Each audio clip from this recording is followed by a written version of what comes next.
Hi friends, నమస్తే. Welcome to Gauri vlogs. ఈరోజు మీకు ఈ వీడియోలో మైదాపిండి చిప్స్ని అప్పటికప్పుడు 10 నిమిషాల్లో ఎలా ప్రిపేర్ చేసుకోవాలో చూపించబోతున్నానండి. ఈ వీడియోలో క్లియర్గా, ఎందుకంటే పిల్లల అస్తమాను స్నాక్స్ అంటూ ఉంటారు కదా, అందుకనేసి అప్పటికప్పుడు పిల్లలు అడిగినప్పుడు కూడా వెంటనే ఇలా ఇట్టే ప్రిపేర్ చేసి పెట్టండి. పిల్లలు కూడా చాలా బాగా ఇష్టపడతారు. పిల్లలనే కాదండి, పెద్దలు కూడా బాగా ఇష్టపడతారు. ఇది పెద్దగా పని అంటూ ఏమీ ఉండదండి. సింపుల్గా ఇంట్లో ఇట్టే ప్రిపేర్ చేసుకోవచ్చు.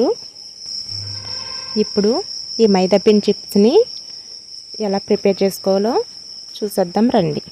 దానికి ముందుగా కావాల్సినవి, ఇప్పుడు మనం ప్లేట్లోకి కానీ లేదా ఒక గిన్నెలోకి కానీ ఇలాగా మైదాపిండిని తీసుకుంటున్నాను. నేనైతే ఒక గిన్నె వరకు తీసుకున్నాను, ఒక చిన్న కూర గిన్నె వరకు.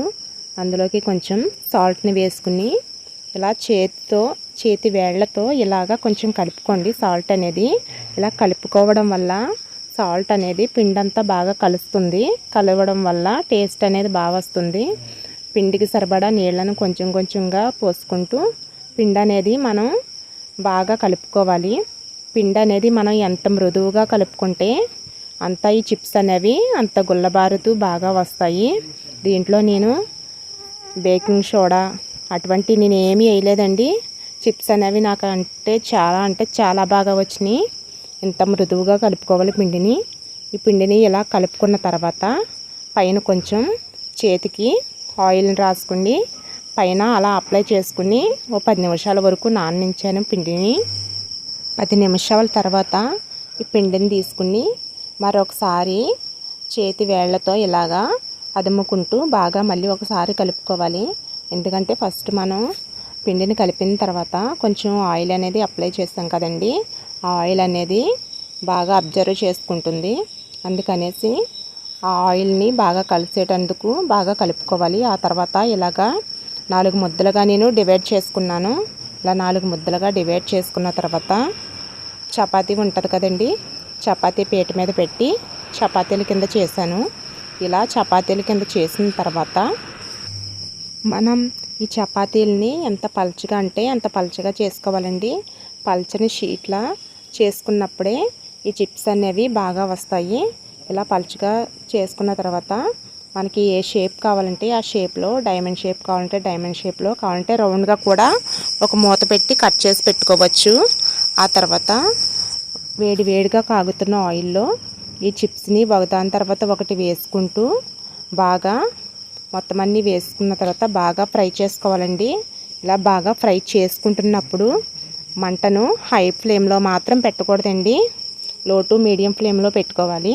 ఇలాగా మొత్తం అన్నీ వేయించుకున్న తర్వాత మనం ఈ చిప్స్ అనేవి బాగా వేయించకూడదండి.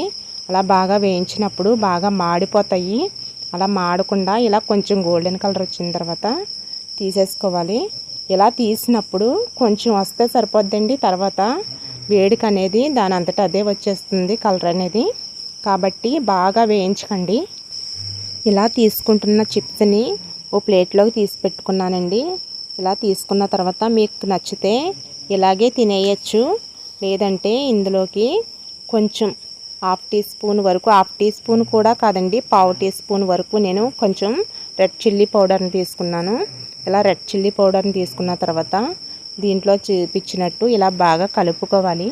ఇలా బాగా కలుపుకున్న తర్వాత మనం వీటిని ఒక గిన్నెలోకి తీసుకుని, లేదంటే అప్పటికప్పుడు తినేసి ఇలా ఉంటే ఒక గిన్నెలోకి తీసుకోవడం, లేదంటే ఒక ఎయిర్టైనర్ బాక్స్లో కంటైనర్లోకి తీసుకుని నిల్వ కూడా ఉంచుకోవచ్చు. ఇలా చేసుకున్నప్పుడు మీరు వద్దో చేసినట్టయితే ఒక గ్లాస్ కంటైనర్లోకి తీసుకుని గాలి తగలకుండా పెట్టుకోండి. ఎందుకంటే మైదా పిండి కదండి, మెత్తబడిపోతుంది. అదే తక్కువగా చేసుకున్నప్పుడు ఏ బాక్స్లో కన్నా తీసుకున్నా పర్వాలేదు. ఓకే ఫ్రెండ్స్, ఈ వీడియో కనుక మీకు నచ్చినట్లయితే లైక్ చేయండి, షేర్ చేయండి. ఫస్ట్ టైం చూస్తున్న వాళ్ళైతే మన ఛానల్ని సబ్స్క్రైబ్ చేసుకోండి. Thank you for watching.